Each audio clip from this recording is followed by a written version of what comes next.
नाज़रीन, इस वक्त दुनिया में बड़े इवेंट्स हो रहे हैं और बिल्कुल एक नई दुनिया जो इस वक्त तश्कील पा रही है। एक वो दुनिया जिसको हम जानते थे कि जिसमें अमेरिका और रशिया आपस में लड़ रहे थे, लेकिन अब अमेरिकन और रशियन प्रेसिडेंट जो है वो आपस में हाथ मिला रहे हैं और यूरोपियंस देख रहे हैं कि ये इत्तेहाद है वो उनके खिलाफ तो नहीं बन रहा, क्योंकि माजी में ऐसा हुआ है। ये तो हम सिर्फ पिछली सेंचुरी में देखते हैं ना, जब यूरोपियंस और अमेरिकन है वो इत्तेहादी बने, तो उससे पहले तो यूरोपियंस के साथ अमेरिकन की लड़ाइयां रही हैं और रशिया जो है वो इत्तेहादी रहा है। तो बहुत सारी चीजें, तो एक बिल्कुल ये बात तो तय है कि हम एक नई दुनिया जो है वो अनफोल्ड होती हुई देख रहे हैं। उसमें किसका कितना हिस्सा होगा, लड़ाई इस बात की है। ये बात तय है कि एक नई दुनिया तश्कील पा रही है, लेकिन उसमें कौन कितना कंट्रोल करेगा, किसके पास कितना स्फीयर ऑफ इन्फ्लुएंस होगा, सारी लड़ाई जो है वो इस बात की जा रही है। यूक्रेन की नाज़रीन जो जंग है वो एक डिसाइसिव डेज के अंदर, डिसाइसिव वीक्स के अंदर जब वो दाखिल हो चुकी है और जो यूरोप का मुस्तकबिल है, जो यूक्रेन का मुस्तकबिल है, उसका फैसला आने वाले दिनों में होने जा रहा है। और नेटो जो 49 के अंदर बना था उसके मुस्तकबिल का भी फैसला होने जा रहा है। अपेरेंटली तो ऐसा लग रहा है कि मैक्सिमम एफर्ट्स की जा रही हैं यूक्रेन की जंग को रोकने की, क्योंकि इससे ज्यादा मैक्सिमम क्या हो सकता है कि अमेरिकन और रशियन प्रेसिडेंट जो है वो आपस में मिल बैठे। और अभी ताजा तरीन खबर के मुताबिक ट्रंप ने यूरोपियन लीडर्स को भी इन्वाइट कर दिया है, साथ ज़ेलेंस्की भी आ रहा है। तो अपेरेंटली जो वाकयात हो रहे हैं उसके मुताबिक ये मैक्सिमम एफर्ट्स हैं यूक्रेन की जंग को रोकने की। लेकिन क्या ये रुक जाएगी, ये अभी एक बड़ा सवालिया निशान है। और इस मैक्सिमम एफर्ट के बाद अगर जंग नहीं रुकती तो मामला पहले से भी खराब हो जाएंगे, क्योंकि एक ये था ना कि भाई अच्छा ये मुलाकातें हो जाएंगी तो जंग जो है वो रुक जाएगी। तो इसके बाद एक नई चीज ये सामने आएगी कि भाई इस जंग को बिल्कुल रोका ही नहीं जा सकता है, तो मामला जो है वो पहले से भी ज्यादा खराब हो जाएंगे। अगर हम इजराइल की बात करें, अगर हम मिडिल ईस्ट की बात करें, क्योंकि जंग रुकेगी तो भी उसके असरात हैं, जंग नहीं रुकेगी उसके डिफरेंट असरात हैं। तो इजराइल जो है वो समहाउ ये चाहता है कि रशिया जो है वो वहां पर ये जंगबंदी हो जाए। उसकी क्या वजह है? उसकी बुनियादी वजह यह है कि यूक्रेन की जंग से पहले हम देखते हैं कि रशिया की जो फेवर है वो इजराइल के लिए है। रशिया जो है वो, अच्छा एक तो सोवियत यूनियन है, सोवियत यूनियन तो सबसे बड़ा सपोर्टर था इजराइल का, इजराइल के बनने का। और सोवियत यूनियन ने तो अमेरिका को क्रिटिसाइज किया कि वो इतनी कम हेल्प इजराइल की क्यों कर रहा है। तो सोवियत यूनियन तो बहुत ज्यादा सपोर्टर था। तो इनके बहुत ज्यादा लोग जो है वो रशिया में रहते हैं, मेनलैंड रशिया में। तो रशिया जो है वो फेवर में था इजराइल की, और उसने कभी ऐसे वेपन्स मिडिल ईस्ट में किसी मुल्क को नहीं दिए अगेंस्ट इजराइल, ठीक है ना, कभी भी ऐसा नहीं हुआ। लेकिन यूक्रेन की जंग की वजह से चीजें बदल गई, और यूक्रेन की जंग की वजह से अब रशिया इस पॉइंट के ऊपर खड़ा हुआ है कि या तो उसको मिडिल ईस्ट के ममालिक के साथ खड़े होना है या फिर एक न्यूट्रल मीडिएटर के तौर पर रहना है। न्यूट्रल वो हो नहीं सकता, क्योंकि यूक्रेन की जंग चल रही है, उसको इत्तेहादी चाहिए। तो ऐसे माहौल में वो न्यूट्रल कैसे होगा? इत्तेहादी तो तभी बनते हैं जब आप कुछ देते हैं कुछ लेते हैं, तो न्यूट्रल तो आप नहीं हो सकते। इसलिए आपने देखा कि रशिया ईरान के इतने करीब आया, हालांकि ईरान की तो बरहरात जंग ही इजराइल के साथ है, फिर भी रशिया ईरान के इतने करीब आ गया। और पहली बार आपने देखा, इससे पहले तो कभी ऐसा नहीं हुआ कि स्ट्रेटेजिक पार्टनरशिप ईरान और रशिया ने की। इससे पहले क्या भाई दोनों मुल्क एग्जिस्ट करते हैं ना, लेकिन आज ही ये स्ट्रेटेजिक पार्टनरशिप क्यों हुई? तो इस चीज ने यहां बैलेंस ऑफ पावर को बदलने में बड़ा अहम किरदार अदा किया। तो इसलिए समहाउ इजराइल भी ये समझता है कि यूक्रेन की, अब देखना वेस्ट जो है वो सब पर प्रेशर डालता है कि वो रशिया की मजम्मत करें, लेकिन कभी आपने सुना है कि इजराइल पर प्रेशर है कि वो रशिया की मजम्मत करे? ठीक है ना। तो इजराइल भी ये समझता है कि ये जंग यहां पर रुकेगी तो शायद जो डिपेंडेंसी रशिया की, या एक अलायंस बन रहा है ईरान के साथ, और ये जो सारा एक कोalition बन गई है यहां पर, तो बैलेंस ऑफ पावर बिगड़ रहा है। तो शायद रशिया जब वो पहले वाली पोजीशन के अंदर जब वापस आ जाएगा, वो आएगा ये नहीं आएगा, लेकिन इससे पहले वो इन फेवर ऑफ इजराइल था।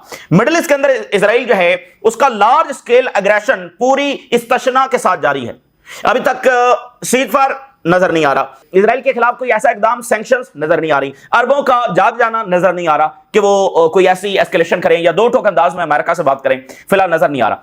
लेकिन मैं आपको एक बात बताऊं, हेनरी किसिंजर जो कि सबसे बड़ा एक नाम है अमेरिका का, और through out the cold war जो है Henry Kissinger secretary of state था, यानी सुदूर बदलते रहे लेकिन हेनरी किसिंजर जो सेक्रेटरी ऑफ स्टेट था। और जो सारी पॉलिसी आपको नजर आती है, जंगें हो रही हैं, चाइना के साथ दोस्ती की, क्या कुछ नहीं हुआ, तो वो सारा पीछे ब्रेन जो है वो हेनरी किसिंजर था। तो हेनरी किसिंजर ने इजराइल के बारे में क्या बोला, अभी उनकी डेथ हो चुकी है, तो कुछ साल पहले उन्होंने ये बात की थी, Kissinger said Israel will not exist in 10 years। और हेनरी किसिंजर वो हैं जिन्होंने 73 की जो जंग है उसमें भी ज़ाहिर है कि वो सेक्रेटरी ऑफ स्टेट थे और वो सारे मामलात के अंदर इन्वॉल्व थे। तो हेनरी किसिंजर ये कह चुके हैं कि 10 साल में इजराइल एग्जिस्ट नहीं करेगा। और दूसरी बात यह है क्यों नहीं करेगा, इस स्टेटमेंट के बाद फिर जो 17 अमेरिकन एजेंसीज हैं, यानी CIA, FBI, सारी के सारी 17 एजेंसीज ने एक ज्वाइंट स्टडी की कि इजराइल को किस डायरेक्शन के अंदर जब वो मूव होना चाहिए हेनरी किसिंजर की इस स्टेटमेंट के बाद। तो उसके बाद जो उन्होंने रिपोर्ट पेश की उसमें उन्होंने कहा कि जो इजराइल और अमेरिका کرتے ہیں مڈل ایسٹ میں، یہ ایگزیکٹلی اس کے اپوزٹ ہے جس سے اسرائیل جو ہے وہ قائم رہ سکتا ہے، یا جو امریکہ کے مفادات ہو سکتے ہیں. یعنی اسرائیل جنگیں پھیلاتا ہے، ڈومینیشن، اپارتھائڈ، فلسطینیوں کے ساتھ ظلم کرنا، اوورآل مڈل ایسٹ میں ایک انسٹیبلٹی کاز کرتے رہنا، یہ وہ چیز ہے جو ایگزیکٹلی اپوزٹ ہے امریکن مفادات کے بھی، اور یہ وہ چیز ہے جو آگے چل کر اسرائیل کے خاتمے کا جو ہے وہ سبب بنے گی، کیونکہ اسرائیل کا قائم رہنا وہ ڈائریکشن یہ ہے کہ being part of the region ہے.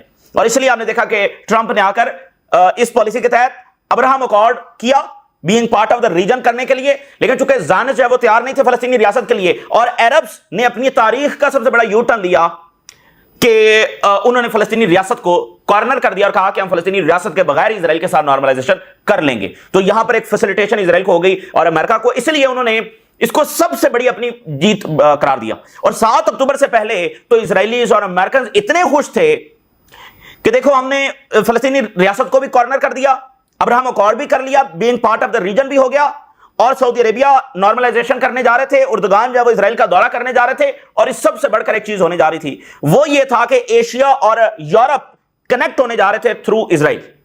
تو کوئی بھی ملک ختم نہیں ہو سکتا جو اتنا بڑا رول پلے کر رہا ہو کہ ایشیا اور یورپ کو کنیکٹ کر رہا ہو. تو اس کا امیج آپ کیسے ڈسٹرائے کریں گے اور اس کی ورتھ کو آپ کیسے ختم کریں گے کہ جو اتنے بڑے پلان کا حصہ ہو. تو وہ خوشحالی کا، وہ کہیں گے ہم خوشحالی کا بھی سبب ہیں، لیکن وہ تمام چیزیں جو وہ فیل ثابت ہوئی. تو جو اسرائیلی لابی ہے ناظرین، جو زائنزم ہے، جو ایپیک ہے، جو اسرائیلی لابی ہے، وہ ویسٹرن گورنمنٹس کو اس طرح سے کنٹرول کرتی ہے کہ یہ جو اسرائیلی پالیسیز ہیں وہ جاری رہیں، اور امریکن گورنمنٹس یا باقی یورپین گورنمنٹس وہ اس پالیسی کے خلاف کیوں نہیں جا سکتی جب ان کی ایجنسیز کہہ رہی ہیں کہ، یعنی 17 ایجنسی CIA FBI SRA کہ یہ ڈائریکشن غلط ہے، تو پھر وہ دوسرے ڈائریکشن میں کیوں نہیں جاتے؟ کیونکہ اسرائیلی لابی ہے اور پبلک اوپینین کو بھی وہ کنٹرول کرتے ہیں، پیسہ بھی ان کے پاس ہے، پبلک بھی ان کے پاس ہے. لیکن اب یہ جو آپ تبدیلی دیکھ رہے ہیں ویسٹ کے اندر کہ جو پبلک اوپینین تبدیل ہو رہی ہے، تو یہ ایک بہت، یعنی جو میجر طاقت ہے اسرائیل کی وہاں پر چیلنج ہو رہی ہے. تو اس لیے اسرائیل جو ہے، یہ جو زائنزم ہے جس کو اسرائیلی ہسٹورینز بھی کہہ رہے ہیں کہ this is the last phase of the Zionism, تو اصل میں یہ اسرائیل اپنی قبر خود کھود رہا.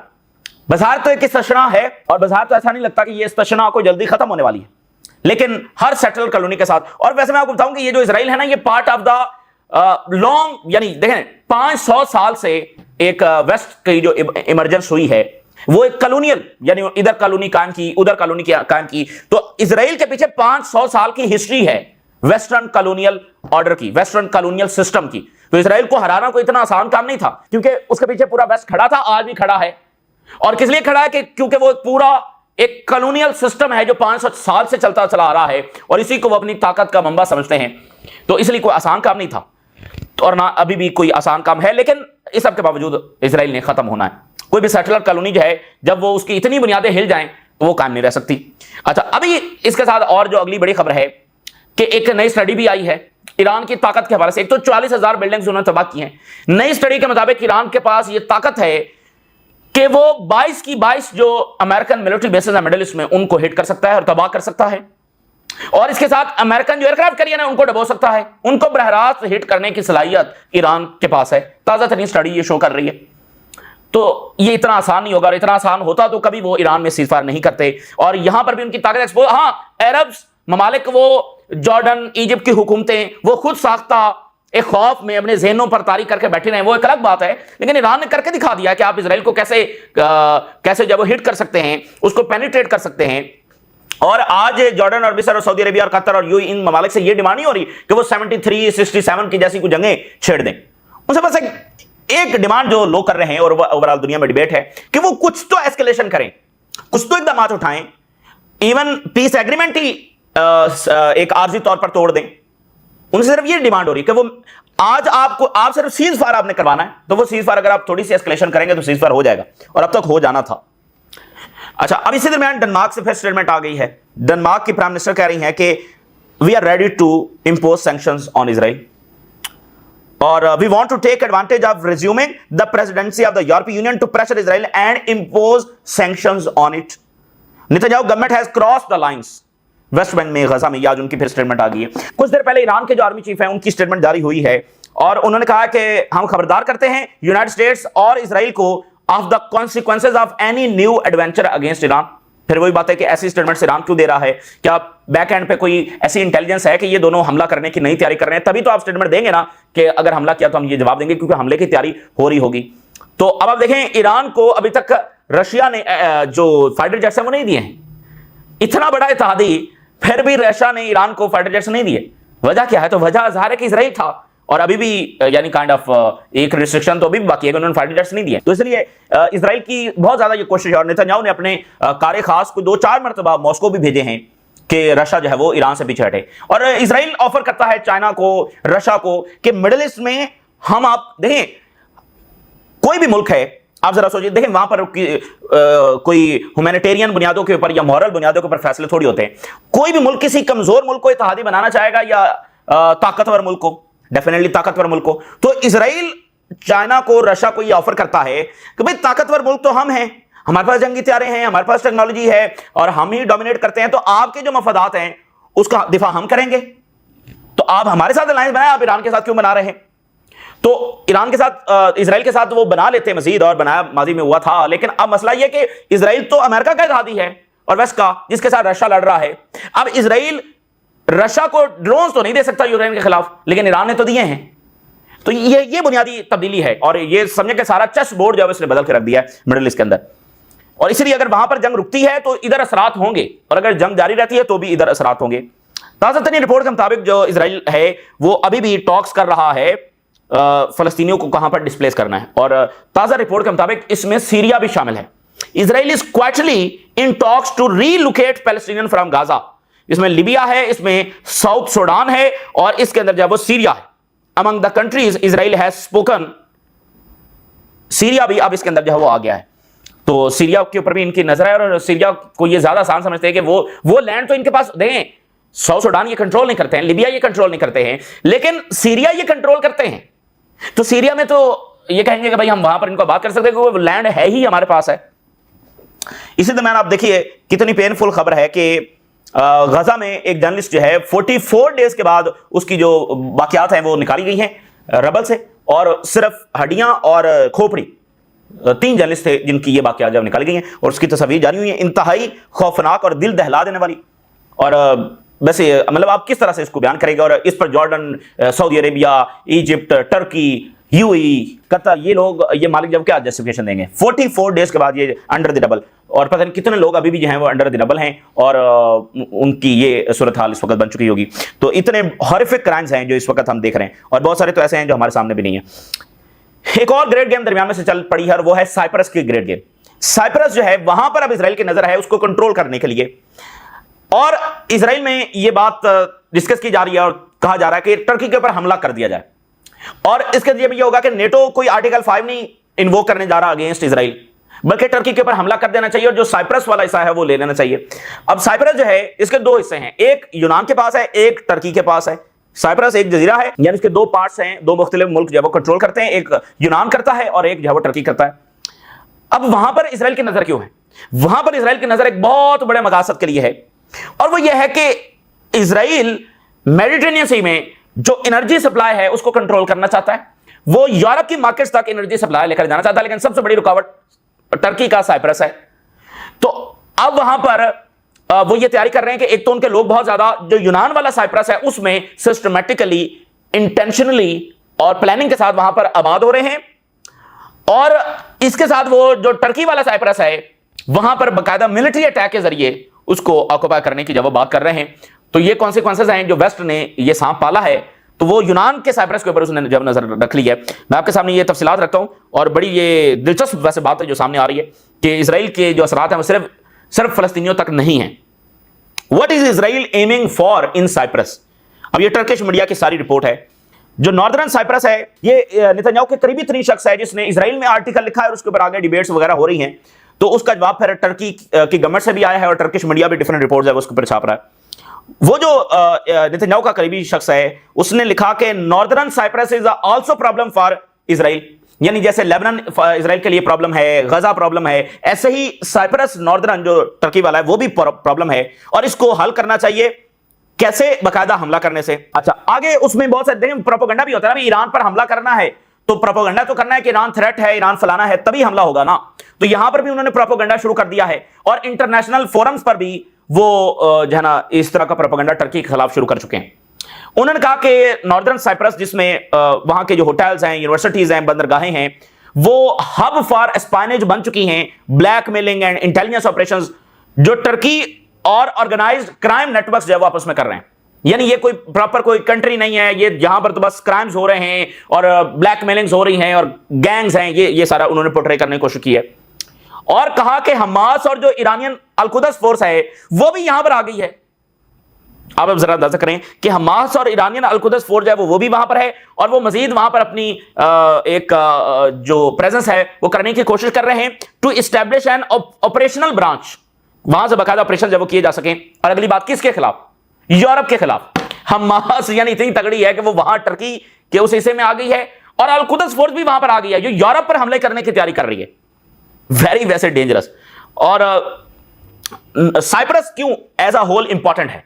उन्होंने लेना पूरा साइप्रस है, लेकिन जो टर्की वाला साइप्रस है उसको वो किसी और अंदाज में लेना चाहते हैं, लेकिन जो यूनान वाला साइप्रस है उस पर बरहरास मिलिट्री अटैक तो नहीं ना हो सकता, तो उसको वो किसी और अंदाज में ले रहे हैं। और वहां पर हजारों इजरायली इस वक्त आबाद हो चुके हैं और वहां की पार्टीज ये कह रही हैं कि इजराइल ऑक्यूपाई कर रहा है साइप्रस को। अच्छा जी, जो इजराइल के रीजनल एम्बिशंस हैं उसके लिए उसकी नजर जो है वो साइप्रस के ऊपर है, क्योंकि ये इसलिए इंपॉर्टेंट है कि जो इजराइल रीजनल हेजिमोन बनना चाहता है उसमें इस जजीरे का बहुत बड़ा किरदार है। यहां पर जो सारी गैस की सप्लाई लाइंस हैं और डिफरेंट पाइपलाइंस हैं और मिडिल ईस्ट से आगे फिर वो कनेक्ट कर सकती हैं यूरोप को, उसका मुकम्मल कंट्रोल जो है वो इजराइल चाहता है। और सारे की ये बहुत बड़ी ताकत होगी कि वो अगर इस एनर्जी सप्लाई को जब वो कंट्रोल कर लेता है तो regional energy equation in line with its interest, तो वो जो रीजनल एनर्जी इक्वेशन है वो यहां पर काम करना चाहता है। और इस इनिशिएटिव में वो चाहता है कि टर्की किसी तौर पर ना हो, टर्की को वो एक्सक्लूड जो है वो करना चाहता है। तो एक्सक्लूड जो है वो कैसे होगा? तो इस तरह ये बिगेस्ट ऑब्स्टेकल है इजराइल के रीजनल एम्बिशंस में। यानी एक ग्रेट गेम तो है ना वो जो सोमालिया में हो रही है, सूडान में हो रही है, अफ्रीका में हो रही है, एक ग्रेट गेम यहां मेडिटेरेनियन सी में भी हो रही है। तो टर्की सबसे बड़ी रुकावट बना हुआ है इजराइल के इन अज़ाम के अंदर। जो ग्रीक का साइप्रस वाला हिस्सा है वो एक स्मॉल और वीक कंट्री है और ये एक इजी टारगेट बन गया है इजराइल के लिए। और जो उसके सोशियो इकोनॉमिक प्रॉब्लम्स हैं और वीक पॉलिटिकल लीडरशिप है और बहुत ज्यादा जो ग्रीक इस वक्त साइप्रस का जो लीडर है उसकी डिपेंडेंसी है इजराइल के ऊपर, अमेरिका के ऊपर, इसलिए वो उसको ज्यादा एक्सप्लॉइट कर रहे हैं। और वहां पर एक रिवायती हॉस्टिलिटी टुवर्ड्स टर्क्स भी है, तुर्की के खिलाफ एक रिवायती हॉस्टिलिटी भी है, दुश्मनी भी है पुरानी, तो उसको भी वो एक्सप्लॉइट कर रहे हैं। यानी वीक लीडरशिप, मुल्क में बहुत सारे मसाइल हैं, वो सारी चीजों को एक्सप्लॉइट कर रहे हैं। और साइप्रस की जो एडमिनिस्ट्रेशन है ग्रीस वाली, उसने जनाब अली जो एयरपोर्ट्स हैं, बंदरगाहें हैं, उसकी सिक्योरिटी भी हवाले का, 2 एयरपोर्ट्स की सिक्योरिटी उन्होंने इजराइल के हवाले की है। और इजराइल इस वक्त वहां पर जो ब्रिटिश बेसेस हैं उनको भी इस्तेमाल कर रहा है for logistic and operational purposes in Palestine and in Middle east. Israel का यहां पर एक और मकसद है, यहां पर बहुत सारे रिसोर्सेज हैं। इजराइल ने यह प्रोपेगेंड करना शुरू कर दिया है कि जो टर्की वाला साइप्रस है ये यहां पर लेजिटिमेसी नहीं है टर्की की। उससे क्या होगा? जब वहां के लोगों की कोई लेजिटिमेसी नहीं है तो आपके जो वाटर्स हैं वो आपको नहीं मिलेंगे, तो वाटर्स के अंदर रिसोर्सेज हैं, तो इसलिए जो नेचुरल रिसोर्सेज हैं उसके ऊपर भी इजराइल की नजर है। और उसने लिखा कि हमें जो इस हिस्से के ऊपर बाकायदा अटैक कर देना चाहिए। और Israeli invasion of Greek Cyprus, वहां पर अटैक, यहां पर वो अलग अंदाज में इसको कंट्रोल कर रहे हैं। Greek side became a new point of attraction for Israeli citizens as such 15,000 Israeli citizen जो है left Israel and move to southern Cyprus after Tel Aviv expanded the war in Middle East to Iran. और जो Greek Cyprus का जो newspaper है उसने headline लगाई कि Israelis are using Cyprus as a backyard and it's likely a promised land. तो वहां के न्यूज़पेपर ने यह हेडलाइन लगाई कि जैसे वो साइप्रस को भी प्रॉमिस लैंड की तरह ट्रीट कर रहे हैं और इसको बैकयार्ड के लिए इस्तेमाल कर रहे हैं मिडिल ईस्ट में जंगों के लिए। और जो ग्रीक के साइप्रस की जो लार्जेस्ट ऑपोजिशन पार्टी है उसने कहा कि इजराइल सिस्टमैटिकली प्लान कर रहा है परचेज ऑफ प्रॉपर्टी जो स्ट्रेटेजिक और सिक्योरिटी रिस्क वाली लोकेशंस हैं, मिलिट्री इंस्टॉलेशंस हैं उसके करीब, ताकि वो सर्विलेंस कर सके, उसको मतलब जैसे वो ऑपरेशन करते हैं। Our country is being occupied and Israel is occupying us, ये वहां के सेंटिमेंट्स है कि इजराइल हमें ऑक्युपाई कर रहा है। तो वहां पर वो अपने लोगों को आबाद कर रहे हैं। और कहां पर जो स्ट्रेटेजिक लोकेशंस हैं, इधर वो कह रहे हैं कि हम हमला करेंगे। क्यों? क्योंकि रिसोर्सेज चाहिए और एक जो लिंक यूरोप और इधर करना है ताकि उसके ऊपर हमारा कंट्रोल हो सके। और उनके साथ वो ज्वाइंट कॉपरेशन, सिक्योरिटी कॉपरेशन भी कर रहे हैं। उनको आयरन डोम भी दिया हुआ है। और अमेरिका ने कुछ साल पहले जो है वो आर्म्स एम्बार्गो ग्रीस के ऊपर जब वो हटाया था तो उसके बाद इजराइल की ज्यादा लेवरेज जो है वो उनके ऊपर हो गई है। تو یہ گریٹ گیم وہاں پر جاری ہے. اس کے ساتھ ایک اور گریٹ گیم ہے جس میں ابھی اٹلی کی ملاقات ہوئی ہے اردوغان کے ساتھ, اٹلی, لیبیا اور ٹرکی. اب اس میں ٹرکی آفر کر رہا ہے مصر کو کہ مصر بھی جوائن کر لے. Recalibration of Mediterranean chessboard, time for Egypt to come, یہ ٹرکش میڈیا لکھ رہا ہے. انہوں نے کہا کہ جو میڈیٹرینین سی ہے یہ پورا چیس بورڈ ہے, انرجی کا, ٹریڈ کا, ڈپلومیسی کا, سیکورٹی کا, اور یہ سارا انٹروائنڈ ہے, ایک دوسرے کے ساتھ جڑی ہوئی چیزیں. اس چیس بورڈ کے اوپر ہر ملک چاہتا ہے کہ وہ اپنی جو پوزیشن ہے وہ مضبوط کرے.